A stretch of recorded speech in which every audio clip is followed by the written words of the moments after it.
Good morning, everyone. Welcome this morning to our Engaging with Diversity, Equity, and Inclusion. I'm going to share my screen momentarily, so give me 1 second.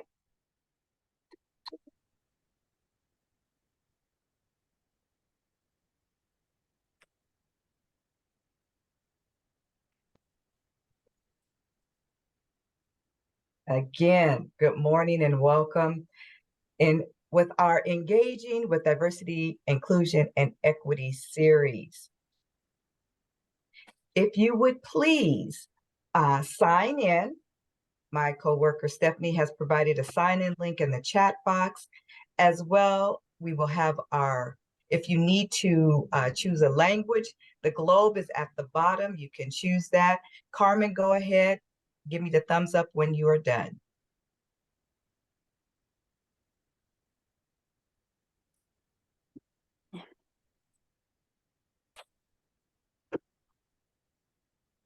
She's coming in right now. Okay. Buenos días a todos y bienvenidos a la reunión.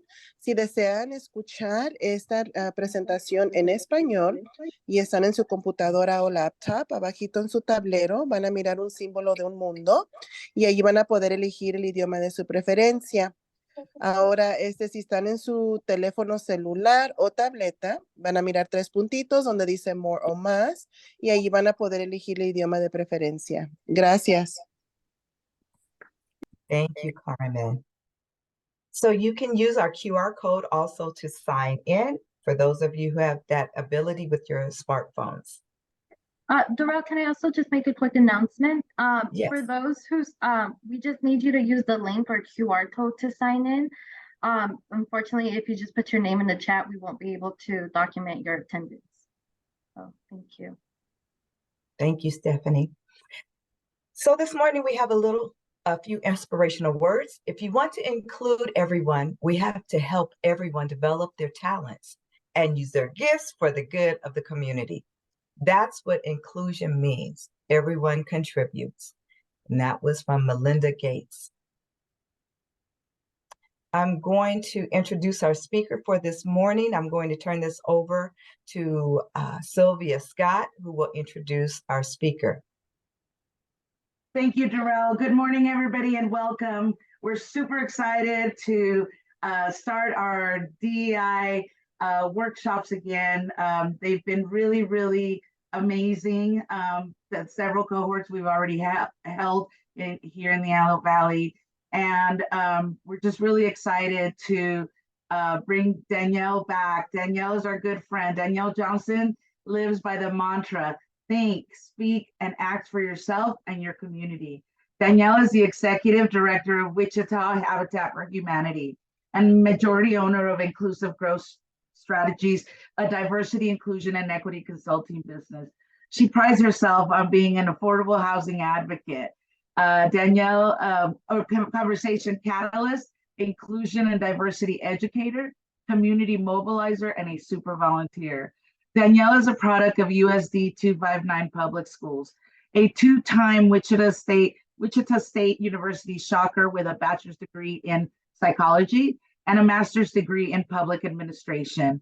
Danielle is no stranger to board, committee, and community services as she currently serves on the following boards: Community Operations Recovery Empowerment Inc., Wichita Urban Professionals, Rise Up for Youth, Wichita Branch NAACP, Health Core Clinic, and Leadership Wichita. Danielle has taken courses with Advanced Kansas Class 6, Kansas Leadership Center, Young Professionals of Wichita Leadership Academy, and Leadership Wichita. Danielle and her spouse, District 1 Councilman Brandon Johnson, are the proud parents of their 3 children, ages 17, 8, and 3. Danielle has extensive nonprofit and community engagement experience. Danielle sees the importance of representation and pushes to move the needle in the spaces she's in. Ultimately, what drives Danielle is her passion for our community as a whole, without ever forgetting that community is made up of individuals coming together. So please help me welcome our good friend, Danielle Johnson. Hello and good morning. Can everyone hear me clearly? Awesome. Just want to make sure that we're starting the morning off right without any technology issues. We had a few earlier. So let me go ahead and share my screen, please. If at any time you can't hear something or see something, let me know so I'm not just rolling along and there's nothing on the screen. I have my screen up and sharing right now. We'll move forward. Thank you all for joining us this morning in this series. I'm super grateful for Best Start for keeping me around. I'm excited to be able to continue to grow and engage with this amazing organization and you all on the screen today. We're going to start off this series with the 400 years timeline. As shared earlier, my name is Danielle Johnson. I get to be your conversation catalyst today. Please feel free to utilize any language that you all hear in your spaces. I certainly want to get some nomenclature shared with you all today, and a catalyst for change, really. And what does that mean for me and what that can mean for you all? It's an event or person that causes great change. And when we think about diversity, equity, and inclusion, we're in a time frame where a lot of great change still needs to happen. Right? We can celebrate some of the small wins, and there have been, but I also feel like these very words are under attack in many of our communities. I'm hailing from Wichita, Kansas. I'm from the good old Midwest. And these Midwest values and the Midwest nice is very much alive and real, and that's okay. But there are some people that are adamant on banning books, banning diversity, equity, and inclusion in our school systems and all of those things. And so I'm hoping those of you today are really leaning into this conversation and looking to be a catalyst in your workspaces, your communities, whatever work that you do around diversity, equity, and inclusion. Also, some other language that we're using now too that makes folks more comfortable belonging.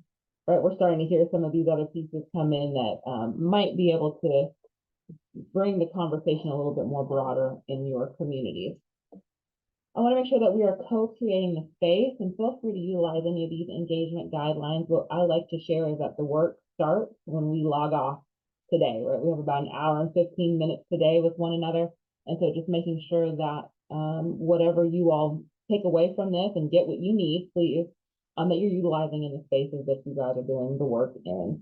So as a conversational catalyst, I reserve the right to help the dialogue for productive engagement.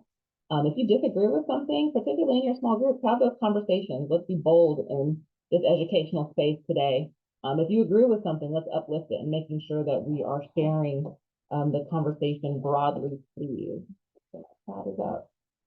Be present and respectful in the space. Like I shared, we don't have the full day. I think someone thought they were signing up for a full day intensive. We might consider that for the future, but for the short time that you have, please make sure you're being present. I would ask if you're in a place or space to join us on camera. That just helps for us to be able to feel a little bit more familial. So if you want to join us on camera, I would invite you to do so if you're in a place and space to do so. Challenge yourself to understand others' perspectives. We don't all agree on this DEI journey, but we certainly can ensure that we're hearing from one another in our space today. Embrace being reflective. There's going to be opportunities where it's just a rhetorical question, but I want you to think about it in your space, in your lane. What does the work look like for you? How's it showing up in your familial space, in your culture, whatever that may be, but just being truly reflective as we move forward today. Park the car or land the plane. Those are two of my favorites. Ask your question, say your statement. We want to make sure that we're using this space, again, as an educational space. So it's super easy to jump on someone's head, call them racist, sexist, homophobic, transphobic, sick, sexist. I can do all types of terms with you all. But I ask that we lean into each other's backgrounds, values, traditions, culture. We'll lean in today with some cultural humility to learn why we have these thought processes maybe in our own life or of one another. So park the car, ask the question. In doing so, we also have to understand freedom of speech is not freedom from consequence. You still may offend, step in it. That might not be your intent, but it may be the impact. So an apology goes a long way, and an understanding of why what you did may not be okay or what you said may be dated, and working to create that long-term change in your language and how you interact with those on the screen today. Stories stay, lessons leave. There are people from all over the place. I do see some returning faces. Welcome back. Thank you all for continuing to rock this inclusive growth strategies. Please make sure that you're sharing the conversations that are being had, but being respectful of people's stories, right? We may be able to share the principles, but you might not want to verbatim tell someone else's lived experiences out of this space. Continue the dialogue with others. And lastly, lean into discomfort with grace. Oftentimes diversity, equity, and inclusion create some discomfort, some disagreement, and that's okay. We need to be able to have some courageous conversation, brave conversation, whatever word you're using. But there is discomfort, and we've got to be okay with sitting in that for a little bit and moving forward, because that's a place of growth when there is discomfort. So as we continue to co-create the space, if you could take some time to just consider, what is your chosen name, right? Or maybe the name that you were given at birth, if you're still really tied to that. And just thinking about, what's the story to your name? What's connected to your name? Who are you? Why were you named this particular name? And then if you are willing to share, so that we're going to do this as an open group, maybe if I can hear from a couple of folks, just the story of your name. What's your name and where did it come from? Why did your caregiver name you that? Or what did you adopt as your name and why did you do that? So I'll open up the space if someone wants to share their name and what it means.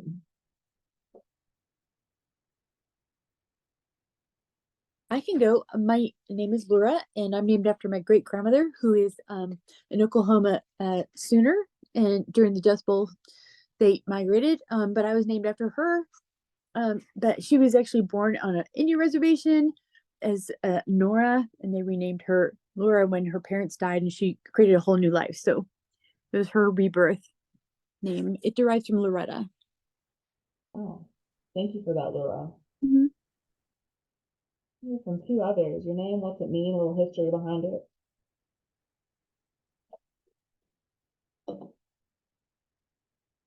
Don't be shy.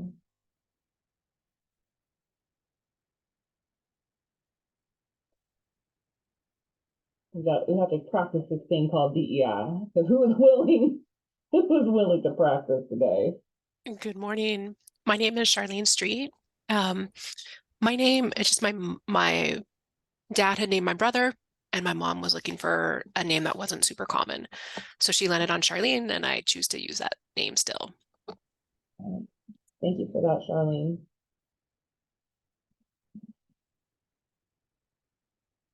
One more person. I'll share my face too. Usually don't do it when I'm not talking. So my name is Adrienne. My mother gave me the name Adrienne just randomly after I was born. Throughout her pregnancy, she wanted to name me Ariel. And then the moment I was born, I came out and she said Adrienne. So I guess I could take the meaning of that is never stick with your gut because things could change. And I feel like that's my life, just adapt to change and, just move along. Yeah. So that's me. Thank you, Adrienne. Yeah, I started off with that. Hey, let's break in a little ice because you all will do some small group conversations. So I understand sometimes there's a little discomfort in large group discussions. However, a name is powerful. It's so important for us when someone tells you how to pronounce their name to work hard as hell to call someone what they are named. Even when it can be hard for our mouth, practicing is important. And so just thinking about the history of a name, where that comes from, and if you have the privilege to know and understand the lineage of that name, or the history and the privilege of being able to still be connected to the caretaker that gave you that name. So if you don't know why you were named your name, take some time, right? That's just some singular history for yourself to know and understand.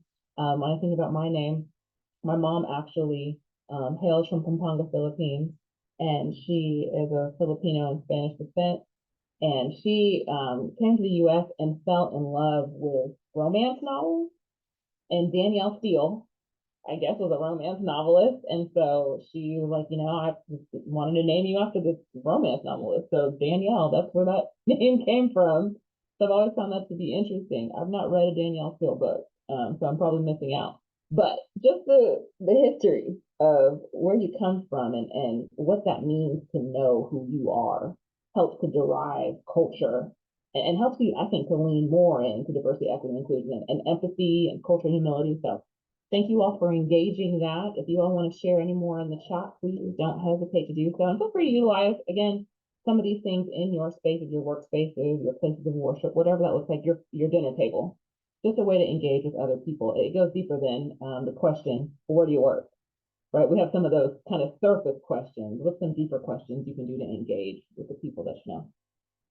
So what is this 400 years timeline we're talking about today? Well, I want to be able to kind of go into what we will be leaning into or looking at. This 400 years material, and I want to be clear, this is not my personal material, but I have the opportunity to run into this timeline and be able to really shape a workshop around it, because it was very touching when it came to Wichita. So this timeline follows the history of African Americans, women, Native Americans, and those of the working class across race and ethnicity. So the timeline itself comes from the new school taught by Mindy Foley Love, and this was done by a group of her students and other colleagues during the time frame of spring and fall of 2017. So they were able to put this beautiful timeline together and kind of share it out, and folks are able to take that timeline and build their own workshop within the work. So I had the pleasure of being able to build some of my own material around this particular timeline, but I want to make sure I'm giving credit where credit is due to this timeline. The workshop itself, we're going to kind of engage in thinking about your own personal history. So starting in the space of where do you come from, your background, and then just our country's history. So that 400 years timeline. And when we're going through this today, and when you all actually interface that timeline, and you all should have received that PDF in your email. If not, you might take some time to kind of dig that up so you have it up to look at. We need to look at it through the lens of remembering, respecting, learning, and reconnecting, particularly in a time where we are seeing legislative bodies say they want to erase true, real history out of books, particularly during a time where folks are afraid of talking about critical race theory, whatever your understanding of that is. But in real time, we are seeing the erasure of history. So it's really incumbent on us to go back and get it, if you will. So thinking of the term Sankofa. So remembering those that struggled, strived, and thrived on the path to liberation, remembering our collective humanity, respecting the legacy of our elders. Hailing from Wichita, we do have a group of elders, and oftentimes when we make decisions, we're supposed to go to our elders and say, does this make sense? What does the greater community think of? You all may have a similar body in your community called the elders. Respect that everyone has to storytell, learn more about our own history, learn to tell your own story, and then reconnecting to the place you live, connect with others and share stories together. We are the history of a just future. And so it's important to understand where we're coming from, so it gives us kind of that understanding of where we're going and why we have some systemic issues that we continue to experience to this day. How many of you all engage in mindfulness or any sort of mindfulness activities? Seeing some head nods, some hand raising. Okay. Oftentimes people think that mindfulness is this like new trend or fad that came out of nowhere. Some of our elders, our ancestors, our oldest community members really understand the importance of mindfulness. I ask that today you silence all the things that you might have around you. If you have 4 and 5 screens up and working, you might minimize those. Let's stop emailing for the moment and really give this workshop this morning the time it deserves, right? And I know some of us sometimes are in space to check a box. Let's really lean in today. If you're here to just check the box, maybe spend a little extra time with us this morning. Right, and it might look like for folks taking some deep breaths, really centering your thoughts, do a couple of stretches if you need to. I'm not going to take us through a full activity, but really do what you need to do to be in this space and as engaged as possible. And particularly when you're in your breakout sessions, please be fair to everyone online and on the screen, your breakout sessions, to just engage and answer a few questions. So let's be mindful and as present as we possibly can, which segues us into our first breakout. Some questions for you to consider as you get into this breakout session is asking your group, is knowing your history important to you? And then which statement do you best identify with? I learned history to pass the test. So thinking about your educational experience, where you just, I need to memorize these answers, or did you truly enjoy history? Think about who taught you what, be it your culture, the school systems, if you're homeschooled, whatever that looks like. What did you learn? How did you learn it? And did you enjoy what you learned? And then have you experienced any barriers or obstacles to learning about the history? So maybe your cultural line, your familial line, your city, your community, state, government history. Not all of us are hailing from the US today is my assumption. So when you think about the global history, what do you know? So you all will go into that. The questions are in the chat. This is about a 6 minute, so let's be mindful And if you all can just be kind of pithy with your answers, real quick, share as you can, and then I'll ask a couple of you all to kind of share.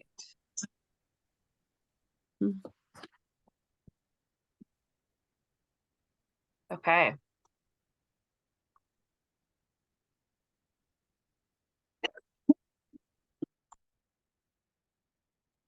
And they're all back in. All right. Well, welcome back, everyone. And I need to apologize. I don't know if you all could hear me very clearly the first time around, so this should be much better. My apologies on that first half.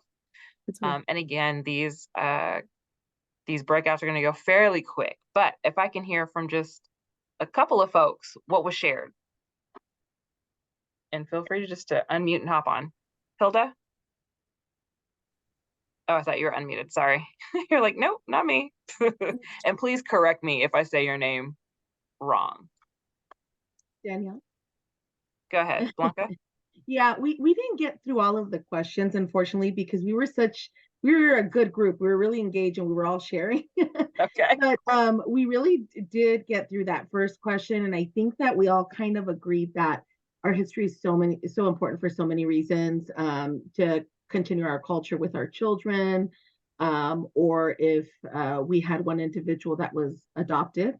So it was very important for them to know their history and their background. So I think that it was a really engaged conversation. We didn't get through all the questions, but we did enjoy the time together.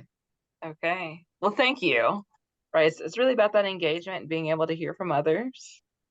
Let me hear from maybe one other person, particularly on the barriers response. If folks got to that, I understand robust discussion may have been happening. So I don't know if it's on the barrier topic, but I know in my room we pretty much all got a chance to like breeze through some of the questions, but I know toward the end, one of the participants was saying that she also was adopted, so learning the history was definitely a barrier. And right before we got disconnected, I was trying to explain to her that I understand exactly where she's coming from, because myself, I was adopted, and then had the luxury of being able to grow up with my nana, but unfortunately she passed away. And when she passes away, all the history and the knowledge and the wisdom passes away too. And now I'm here, and my mom is still alive, but she's an addict. So how much does her brain actually know, and how much of it is the truth, her truth, but how much of it is the actual truth? So yeah, the barriers of having like limited family, and then the family that you do have. As an 80s baby, I'm an 80s baby. I grew up where there unfortunately was a war on communities of color with the drugs and so forth. So all of the knowledge that I supposed to have as a Black woman, I am trying to learn it every day. And I'm so grateful to be a part of this workshop so I can learn more. yeah, thank you for that. And thank you for being so vulnerable and candid in this space. You uplifted a lot of very important things. I think about the privilege to know your line, to understand your history, where that comes from, being able to be around caregivers that can pass that down, and then being around caregivers that cannot, or maybe it was torn for them or ripped from them, or the systemic barriers that keep you from accessing that so importantly kept history of your community. So thank you for that. Right, we think about the burning and the bombing of history for communities. That's a part of that too. So just being able to be connected to it in any way is important. And what our job is to pass that down as storytellers in our own lines. So thank you for that. As we move forward in this discussion and thinking about the shoulders of giants that you stand on. Again, this is just another opportunity for us to break out and really pay homage or consider or think about who has helped you to get to where you are today.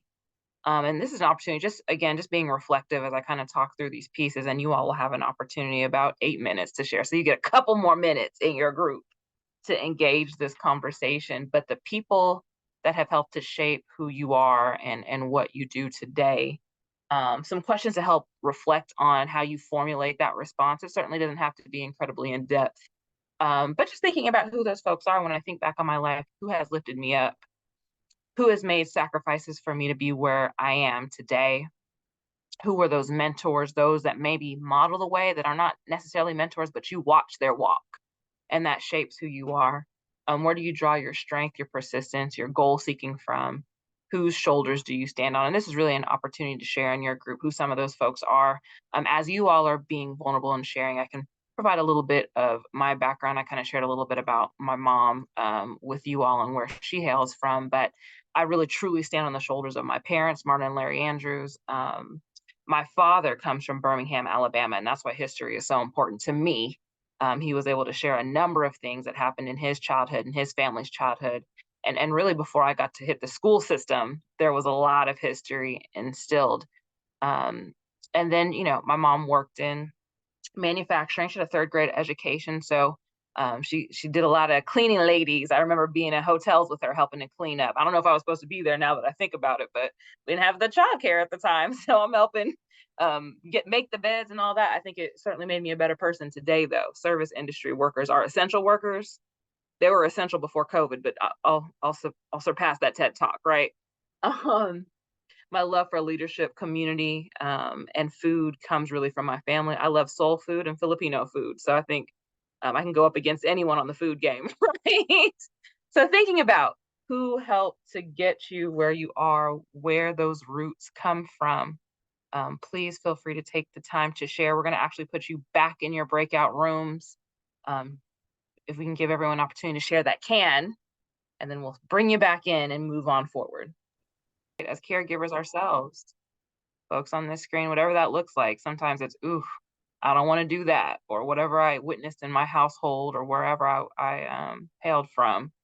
I want to make sure I don't repeat that. Thank you for that. One other person. Just one. So I'm Day, Youssef. In my group, the majority of us were really pulling from family, parents, siblings. A mom was said a great deal.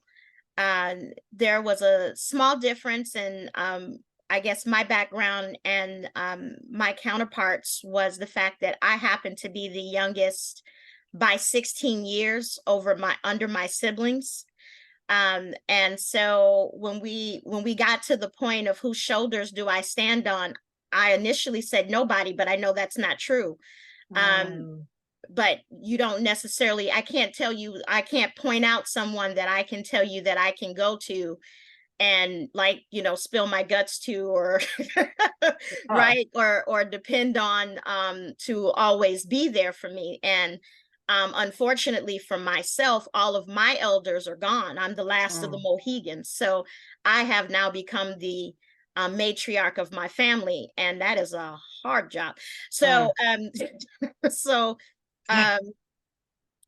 but for the most part, it was family members. It was someone mentioned their sister, someone mentioned, someone that was that has made sacrifice and mentored them. One person was a coworker. And so this was my other issue is when we talk about folks that mentor us and model the way, I think we overlook the fact that people in our everyday life, we learn from them, folks that I say the trenches, some people may say boots on the ground, whatever you want to call what we do in this Antelope Valley here. In getting the job done, we learn from each other.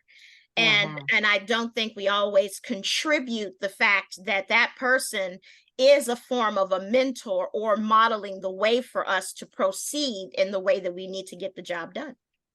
Absolutely. Thank you for that, Day. I think you really brought in gratitude into this conversation, right? We fail to realize that the boots on the ground, the trenches like you shared, we're learning from each other every day, particularly when we're doing this kind of work or any social services work or trauma-informed work. There are folks around us that we are pulling from, drawing from, that we don't always credit for their support. So thank you for that. Again, and this is just an opportunity, you might consider saying thank you to the people if you can, if you have the opportunity to say thank you to the folks that are holding you up, leading the way, guiding, because we don't do this work alone. And if we're lucky enough to think of a couple of folks on the shoulders that we stand on, that really helps to connect us back to our roots and our history. So as we kind of go and reconnect to the history itself, and we really kind of go into this timeline, I want to share a few things and the importance of understanding kind of like the collective humanity. And I want to kind of go into a little bit of Wichita history. So if I asked you right now where the first sit-in happened in this country, you may immediately think of Greensboro, North Carolina. When we think about the Woolsworth counters, lunch counters, that sit-in, again, by some of our youngsters, our young people in community, and sometimes we forget when we think about those younger generations, we assume they are lost or they don't know this or that or the other, but it was young people across every movement that created change. Think about the earliest movements in our communities. It was young people willing to take a step out on faith and create those changes. And so in that space, from February to July of 1960, there was a sit-in. But I would like to enter in a different sit-in that happened right here in Wichita, Kansas. It was called the Dockham sit-in. It actually happened July 19th of 1958. That's 2 years prior to the 1960s sit-in that's credited as the first sit-in. There have been some folks in Wichita that have been working to try to get that changed across the history books. I want to share a quick clip with you all, a little bit about that particular sit-in. So you have an opportunity, if you've not heard of it, to engage there. Let me make sure that you all, let me know if you can't hear or see something, please.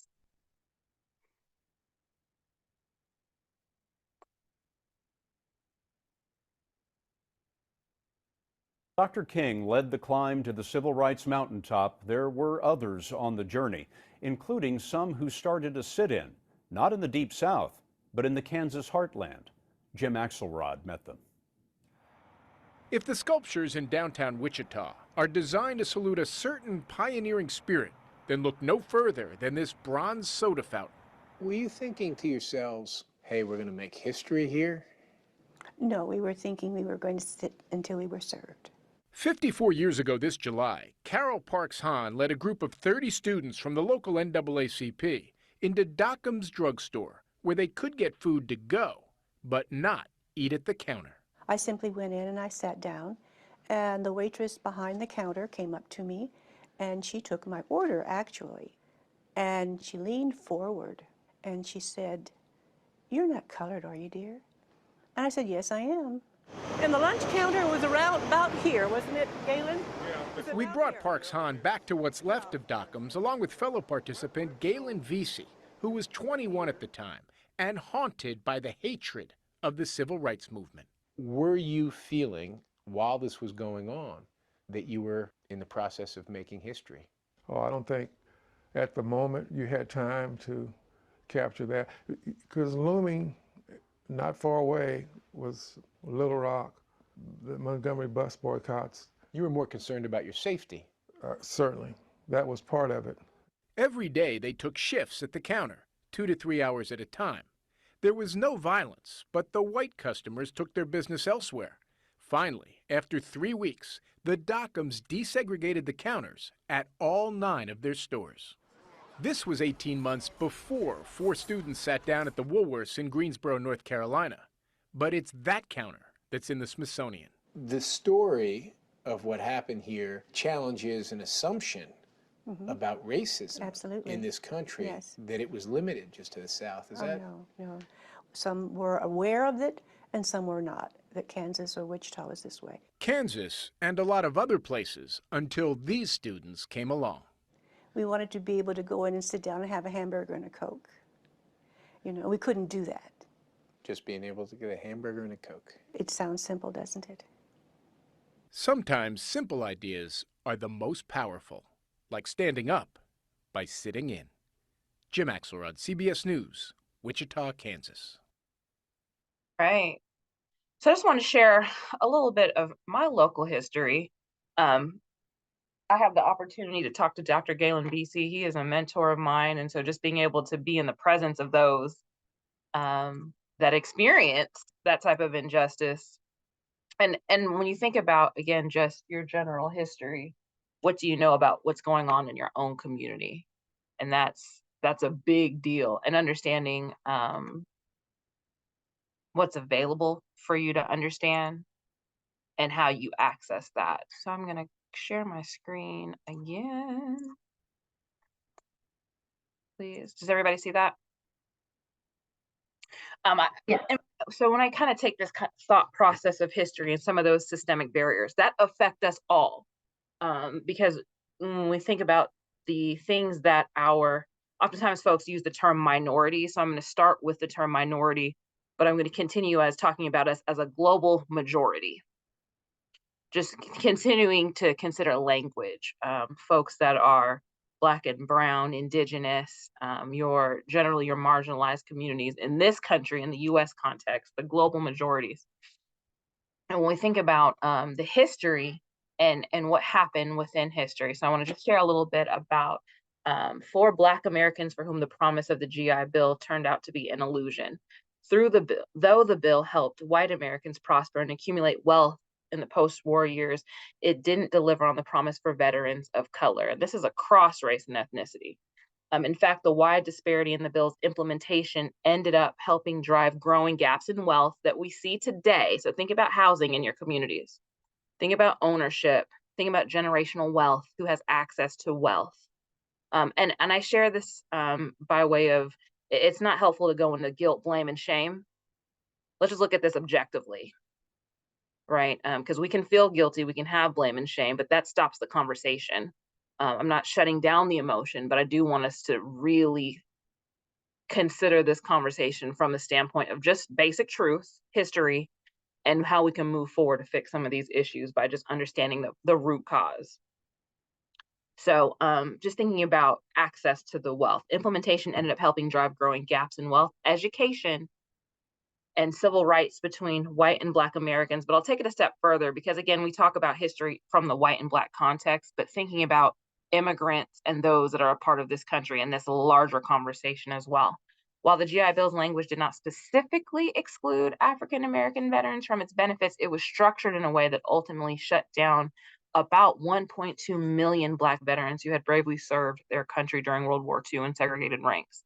There's also some numbers out there about those that were brown, so our Hispanic brothers and sisters that were not able to access the GI Bill as well. So thinking about the wealth gaps, look at any disparity maps today.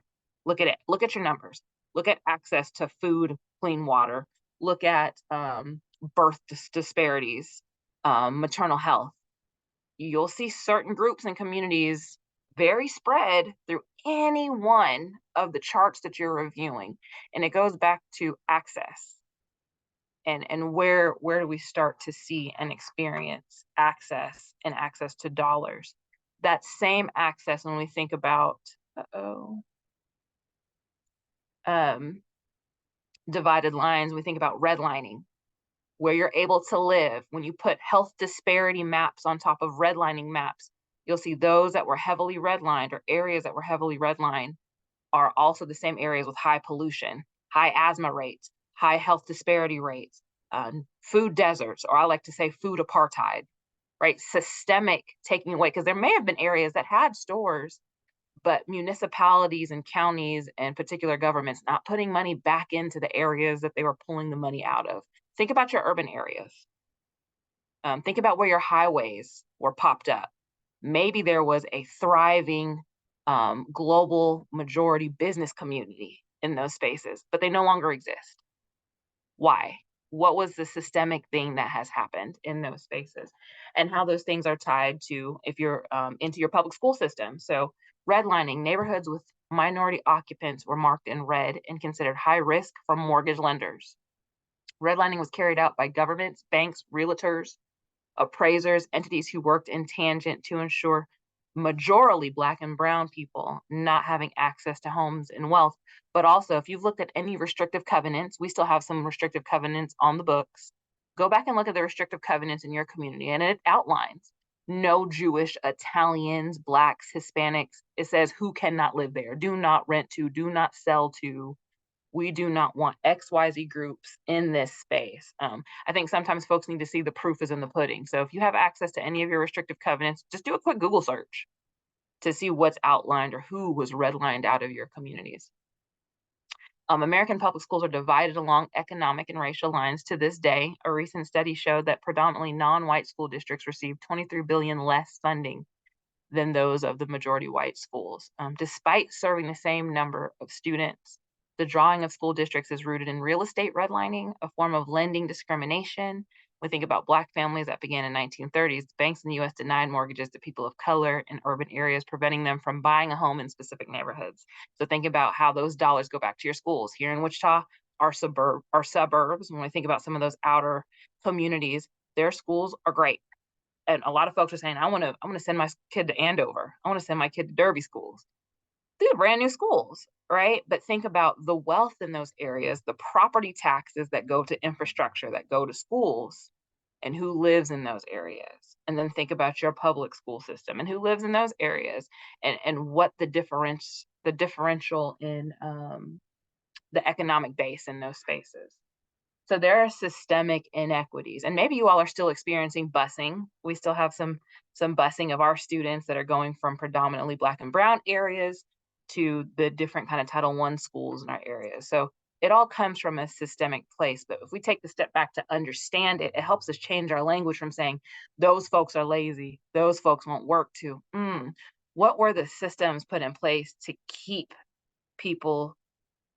access denied, right? What are the barriers that were put in place? When we think about the zip codes that we grew up in and your access to networks, those things still hold true today. 67214 in Wichita is one of the poorest zip codes in our community, have some of the highest disparity rates when we think about access, but has some of the most resilient people. But we shouldn't have to be resilient through systemic holdback. So thinking about what we even mean when we use the term resilience. In Wichita, when we think about redlining, for us, we were one of the third most redlined communities in the country.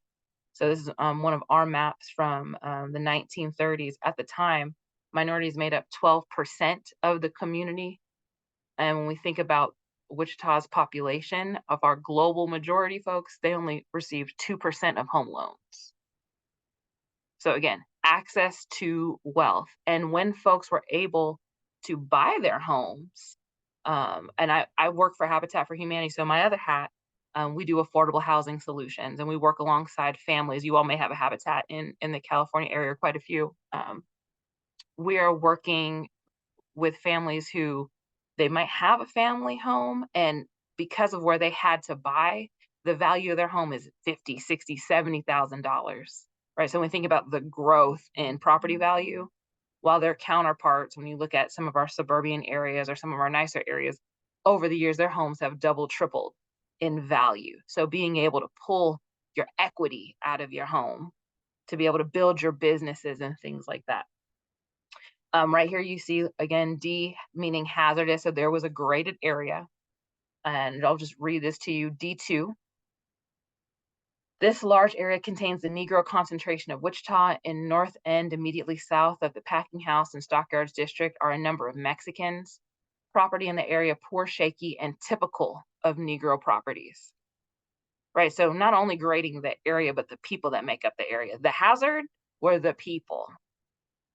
And this was carried out by our governmental entities, our banks, right, because this was the system that was in place and allowed at the time. Again, just kind of sharing, you had Macon, Georgia, Birmingham, Alabama, and good old Wichita, Kansas, a Midwest city in this country, was the third most redlined in comparison to two spaces that had some of the biggest civil rights fights in our country.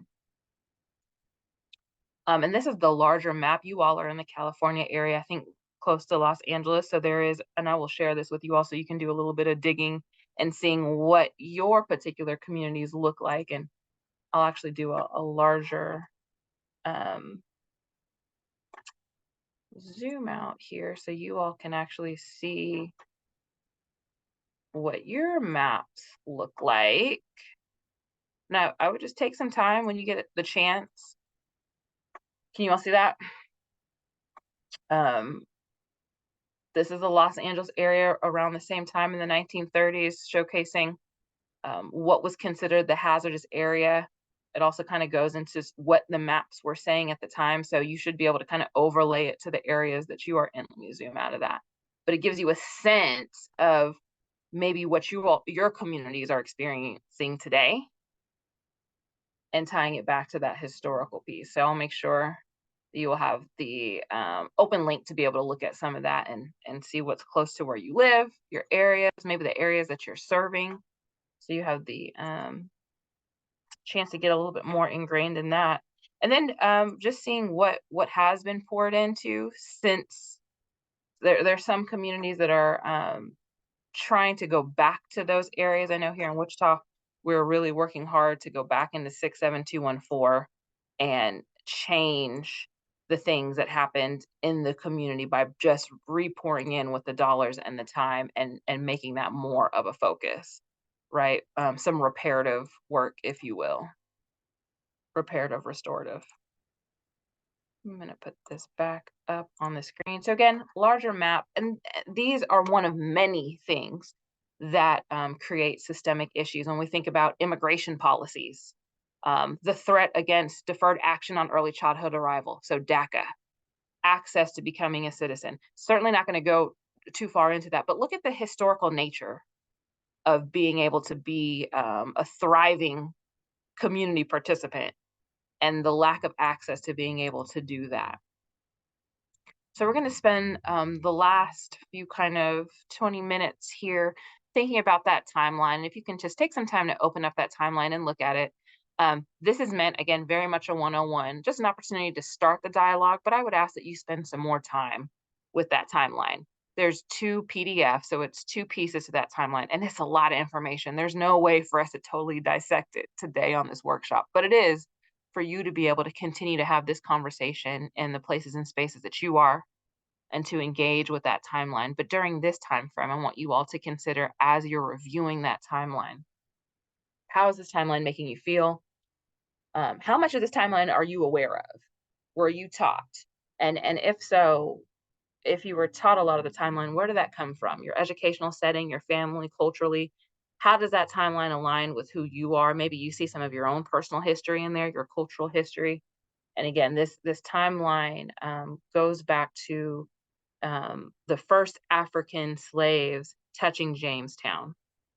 And then it goes all the way 400 years after that, right? So it's not going to have 2022, 23. It goes to I believe 2019. So you're not going to have more of the newer things. But what are the major missing events that you know of that may be missing from that timeline? So again, take some time to just kind of review this timeline, and then we're going to put you in breakout rooms for about 7 minutes and just kind of talk through what you see, what stands out. Please utilize these particular questions, and then we'll bring you back in for a larger discussion. Trip that we still have to.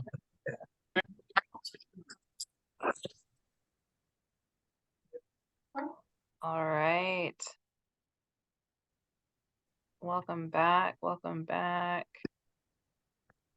Okay, again, I know very quick. And again, I encourage you all to look at the timeline and really engage with it as we move forward. I was going through some of the chat pieces.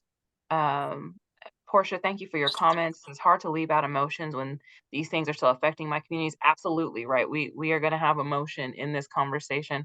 I just want to highlight, I think sometimes folks go into the guilt, blame, and shame, and they're like, why are you still bringing up the past? That is not healthy.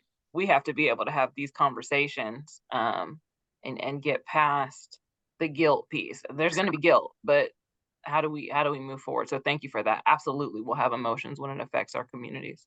Lakeisha, go ahead. Can you send us a better copy of it? Because I Blurry? tried so hard to read that and I couldn't. Yeah, no, I can. It's it is a PDF. So being able to kind of zoom in and zoom out, but I'll make sure that you all get a clearer copy to move around with. Thank you. You're welcome. Others? Can I hear from those that had some conversations here? What did you all share about the timeline? What did you learn? How many of you all, did anyone know the majority of the timeline? I'm always curious about that. No, I think our group talked about we were not taught this in school. And what we know of it, we've learned since then. I think that was we didn't have a lot to say in our group. I think mostly too it is hard to see, like, to zoom into the timeline. But I think that's the biggest, for me, is the biggest takeaway. Like, this is not something that's taught in school. Like, I've learned more from TikTok in the last 2 years than I ever learned in school. Wow. And like, it's so weird. I'm so grateful for TikTok because I have a teenage daughter. And she's educating me constantly on things that, like, I have to challenge the beliefs that I grew up with. So I mean, I'm happy that we're able to continue learning and we're having these discussions. And it's something that I can talk openly with some of my family about, not all of them, but definitely my child and my spouse. Yeah, no, I appreciate that. And right, enter in technology. Funny where we can go and be able to capture some of those things, right? TikTok, Instagram, some very in-depth conversations happening in that space and education. So don't totally rule out the social medias, right? That's a good place to go. I also think fact check. The other thing, you can't believe everything you hear. So take some time to. Absolutely. We have that conversation all the time. I'd also like to, Charlene, I know you mentioned we talked about this in our group, we were in the same group. I volunteer a lot at my daughter's school, and I've been able to meet with so many of our amazing teachers and be active in their classes. And even, my daughter now, she's my oldest daughter, she's in 8th grade. A lot of these things are taught in the Antelope Valley, at least at my school locally now. I know, Danielle, you kind of touched on how schools are funded. There was a really big challenge in the state of California when Prop 13 passed. That meant that a lot of us that went through the school district went through it during a time that funding was very, very limited. And a lot of things were cut back. In addition to the fact that obviously, the lenses that we're seeing now that are very important to see were not taught back then. They are. I mean, our kids are very lucky. I know Charlene and I talked about this, that we're excited that they're going to grow up and be in office one day and they're going to change the world. No, absolutely. Absolutely. A couple of comments in here. Go ahead, Portia. I would have to kind of disagree with these things being taught in the school today in the AV. My daughter, who was in the 2nd grade this year, last year she was in the 1st grade. She came, I got a phone call from her teacher basically saying that her hair wasn't taken back by that, considering the time that we live in and the age that we live in. There's not a lot of African American studies taught in the schools today. You might get like a day of Martin Luther King. It went from us having a whole month to like one day. The things that are important to our kids that they need the tools that they need to life, they're not being taught to them. At least my children, when I moved to the AV, I'm new to the AV. I was very much taken back by how far behind the AV is systematically. I was kind of hurt by it as well. I think there's a lot of work that needs to be done in the AV area. And I think that we got to stop sugarcoating it. That's it. Portia, thank you for that. And I'm sorry for that experience. And I think a lot of us could echo that same experience. I think about what my children are learning, and sometimes they come home and say, still the Christopher Columbus stuff. And I'm like, come on. That's not how that happened. That's not how Thanksgiving happened. So some of those things, but also I want to give credit to our teachers. A lot of them are trying to bust their behind with what they have. So I'm totally not trying to go up against all the public school systems, right? You get what you get the little time that you get. You're trying to teach the kids to pass the test. There's so much that goes into working in our school systems right now. So shout out to those of you that may be teaching in this space, but also understanding that there's an opportunity for us to teach the truth, because it doesn't make sense to not teach the truth and to sugarcoat it. Thank you for that. We're kind of running low on time. Lakeisha, go ahead. And it goes back to the red line, and like you said, some of the schools got the funding to be taught certain stuff, and they're trying to teach their kids, but then you have the schools that unfortunately we are in the red line and they don't care about the education that they're being taught. That's one of the things that we talked about in our group regarding the chat, because again we couldn't see the timeline. But one of the people said that they experienced it because not only did they live it as a student, but they lived it as a teacher too. So just going off of his knowledge, there's a lot to be done, and it's not in one place, it's everywhere. Absolutely. Absolutely. Thank you for that. Dorita? Good afternoon, everyone. I just kind of wanted to chime in on that note and just offer a little bit of encouragement. I know it's difficult, navigating through schools, but the responsibility really is everyone's. I hear we're talking about, what they're teaching our kids and things like that.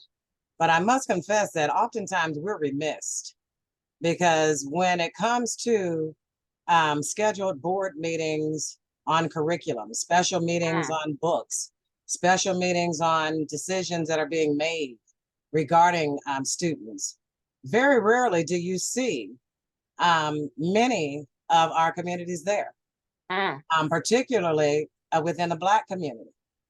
Our Brown community members definitely will come. They'll come when there are certain things taking place within education, drugs, violence in the school, and not putting one group over another, because we have the same issues. However, there is a need to kind of get beyond the blame passing and kind of identify what our individual roles are in supporting our educators, supporting our districts. How are we going up there communicating our concerns? Are we actually going to communicate and discuss how to resolve? Or are we going up there to antagonize and bring all of the baggage that we had last year into the district with a whole new set of administrators, a whole new set of people? Districts do a great job at trying to adhere to the request of the community, whether it's changing teachers, changing staff members. But with all due respect, we as a community have to learn how to navigate that system, understand what it is about, what areas we need to speak on beforehand, and not be reactive because we waited until the last minute and now that has passed because we missed our opportunity to have a say so. Now we want instant fixes, and it doesn't happen like that. So I appreciate the training and just kind of want to put that out there, and hopefully as we move forward, we can continue to learn a little bit more on our role as a community and how we can assist school districts as opposed to this constant blame passing thing that we're doing, because all we're doing is creating more victims, and the victims are our children, not the adults. Thank you for your time. Thank you for that. And thank you for serving on the school board. That's not an easy job. I know here in Wichita, it's not a paid one. It is 100% volunteer. So thank you for that. And also thank you for raising the point of, if we want change, we people that look like us do have to run. There's a privilege in that though too, right? There's sacrifices. Oftentimes these meetings are held during times that folks can't access them. Oftentimes there's times where people, they're working 2 and 3 jobs, so it makes it not as accessible. but as a community mobilizing to make sure that you have your elders, your NAACPs, there are groups out there that are happy to be there on your behalf to engage with those making the practices, the policies and procedures. Dorita, we're gonna say something else? Yeah, I just wanted to speak to what you just said. Thank you so much for that. And I like to say that keep in mind, negative attitude impedes progress, right? So as you spoke to, you know, the timing of the meetings, this, that, and the other, inconveniences, I'm gonna share this little piece with you. Do you know that most of your board meetings are held online? They're virtual. They are. So you could be driving home from work, listening to a board meeting. Okay. There's all types of opportunities. Second, many of the districts, they only have 2 meetings a month. Some districts only have 1 meeting a month. So you're talking about committing yourself to what, 2 or 3 hours a month, and the whole community doesn't have to go, but we can create situations where you have people within the community have said, okay, we're going to sit on this and make sure that we're the spearheads. We're going to oversee this one at a time. One go to one meeting, another one go to another meeting. We report back to each other what's coming up. So there's actually ways to get ahead of this if we work collectively and focus on the resolution and the solution and not just the problem. The problem's there. Right. And it's not going to be fixed by us going in there, triggering people that are still dealing with explicit and implicit biases. Can't change that because some of that interferes with being able to make progress too. So, you know, there's a lot of things. And again, thank you, Ms. Daniels, Ms. Johnson, for your presentation today. I pardon myself, please pardon me for being late, but hopefully we can continue to make progress because we have thus far. Thank you for that. And you hit some good points. That's what we do in Wichita. Our elders, our retired folks, they are at those school board meetings for those of us that cannot make them. So absolutely. I'm going to go ahead and wrap up because we are 2 minutes over time. I want to respect everyone else's time, but those of you that want to stay on and continue to dialogue will be able to do that. I leave you with the quote, I've learned that I still have a lot to learn, right? There's no way to know everything. And when you lean into what I like to say, cultural humility, it leaves room to be corrected. It leaves room to grow. It leaves room for us to organize and educate and value one another. So thank you all for your time. If you have questions or anything, please feel free to ask. I'm going to stop for now and turn it back over to our Best Start crew to see if they have any things. Thank you. I just want to thank everyone for your participation. Just briefly, I want to share my screen with you before we end. Give me one moment here. Can y'all see my screen? Yes. Yes. At least y'all can see it. I can't see it, but hold on. Oh. Okay. So with that, again, if you are able, for those who joined in late, please make sure you either use the QR code to sign in, or Stephanie will share the sign-in link. We do need you to sign in through the link or with the QR code. We want to thank Ms. Danielle Johnson again and for sharing with us. Next week's workshop, Diversity and Inclusion 101. For those of you who are able to join us, we look forward to seeing you at this particular one. And for those of you who have something else to do right now, we want to wish you a great day. Have a great Wednesday. Be safe, and we will see you next week. And yes, we can. Thank you so much. Stephanie will mail out any information and slides that Ms. Danielle shares with us. We'll make sure you all get those. All right. Have a great day. Bye now. Thank you. Thank you. Thank you. Goodbye. Thank you so much. You're so welcome. Bye. Great discussion at the end. Thank you all. Have a good day.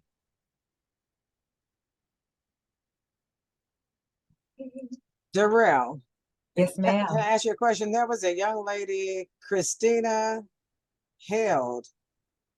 She said something about the district. She wanted to talk to somebody about the district. You wouldn't happen to know who she is, would you? I do not know who she is. I could pass you her email, Doretta. She is a part of the school I believe her PTA, East Side. Oh, Yeah, she's one of the Christine Hield. Excuse me, Doretta, what board do you sit on? What school district? oh, hey, Portia, how you gonna sit there and Hey, act Miss like you don't Doretta. know? How you I doing? do. I said, hi. How you doing? Why you act like you don't know I'm who I doing am?